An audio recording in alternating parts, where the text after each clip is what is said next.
नमस्कार। आज हमारे पास बिहार से जुड़े कुछ अहम दस्तावेज और आंकड़े हैं। जी। इनके जरिए हम बिहार की सामाजिक, आर्थिक और वो राजनीतिक बुनावट को थोड़ा समझने की कोशिश करेंगे। देखेंगे कि यह सब चीजें आपस में कैसे जुड़ी हैं। हाँ, बिल्कुल। तो चलिए शुरू करते हैं ये पड़ताल। अच्छा, पहले कुछ बिल्कुल बुनियादी बातें कर लेते हैं। जी। बिहार की कुल आबादी जो है वो करीब 13 करोड़ 7 लाख के आसपास है।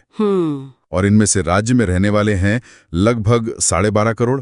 पुरुष और महिलाओं की संख्या देखें तो मतलब करीब करीब बराबर ही है। हाँ। और लिंगानुपात वो है 953 महिलाएं प्रति 1000 पुरुष। और इसी आबादी की जो सामाजिक बनावट है वो काफी दिलचस्प है, जैसा ये आंकड़े दिखाते हैं। हाँ, कैसे? देखिए, सबसे बड़ा समूह जो है वो है अत्यंत पिछड़ा वर्ग, यानी ईबीसी। ये करीब 36% है। 36%? जी हाँ। इसके बाद आता है अन्य पिछड़ा वर्ग ओबीसी, वो लगभग 27%। फिर अनुसूचित जाति एससी करीब 20%। और सामान्य वर्ग मतलब अनारक्षित वो 15.5% के आसपास। एक जाति की बात करें तो यादव समुदाय सबसे बड़ा है, 14.26%।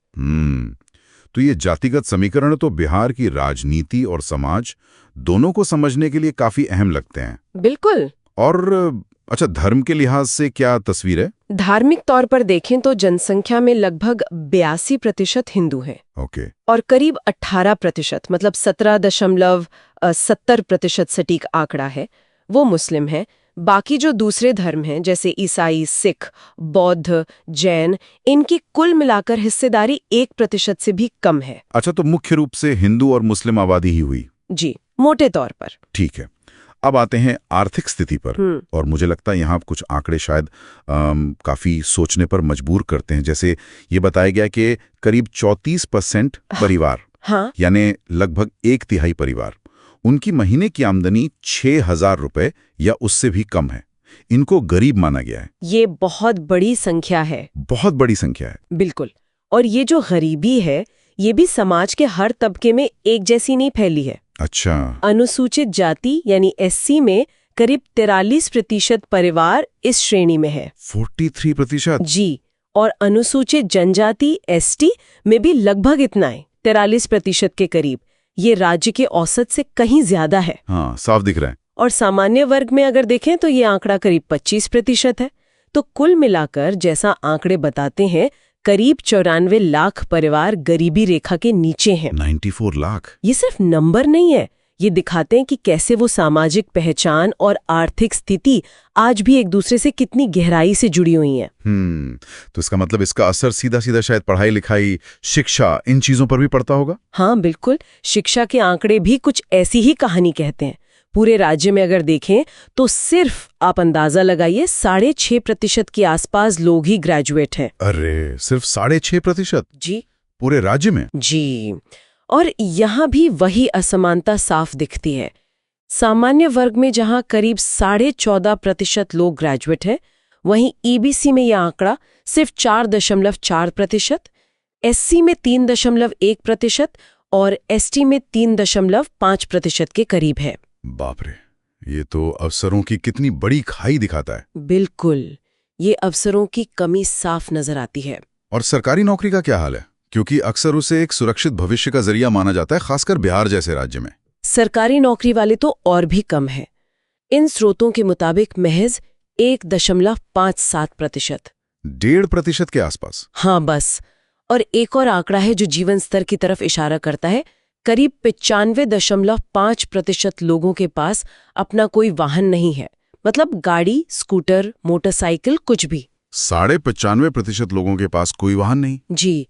इससे अंदाजा लगता है कि रोजमर्रा की जो बुनियादी जरूरतें हैं उनको पूरा करना भी कितनों के लिए कितना मुश्किल होता होगा। तो ये जो गरीबी है, शिक्षा की इतनी कमी, सरकारी नौकरियों का लगभग ना होना और ये वाहन वाली बात, ये सब मिलके क्या तस्वीर पेश करते हैं बिहार की? देखिए, ये सब मिलकर बिहार की एक बहुत ही जटिल और कहना चाहिए चुनौतीपूर्ण सामाजिक आर्थिक हकीकत बयान करते हैं। ऐसा लगता है कि जन्म पर आधारित जो पहचान है यानी जाति, वो आज भी लोगों के आर्थिक भविष्य और उनके अफसरों को बहुत हद तक तय कर रही है। ये बहुत गहरी जड़ें जमाई हुई चुनौतियां हैं। और इस पूरी सामाजिक आर्थिक हकीकत के बीच में वहां के राजनीतिक समीकरण कैसे दिखते हैं?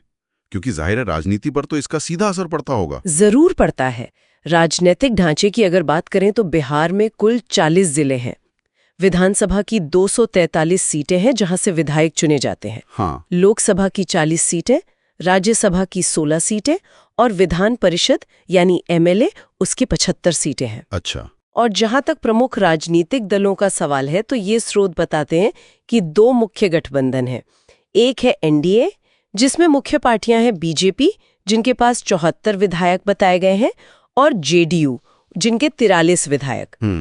और दूसरा है महागठबंधन। इसमें RJD 75 विधायकों के साथ सबसे बड़ी पार्टी है। उनके साथ कांग्रेस INC के 19 और CPI ML के 12 विधायक भी शामिल हैं। तो आज हमने इन स्रोतों से बिहार की आबादी, उसकी जो बनावट है जाति और धर्म के आधार पर, फिर गंभीर आर्थिक चुनौतियां खासकर गरीबी, शिक्षा, रोजगार के मामले में, और वहां के जो मुख्य राजनीतिक दल हैं और उनकी क्या स्थिति है, इसको समझने की कोशिश की। जी, ये आंकड़े तो कई परतें खोलते हैं। हाँ, और ये सब जानने के बाद एक बड़ा सवाल मन में आता है ना? क्या? कि ये जो गहरी सामाजिक आर्थिक सच्चाइयां हैं और जो मौजूदा राजनीतिक समीकरण हमने देखे, ये दोनों मिलकर आने वाले समय में बिहार के विकास की कहानी को कैसे लिखेंगे? मतलब किस दिशा में ले जाएंगे राज्य को? हाँ, ये वाकई सोचने वाली बात।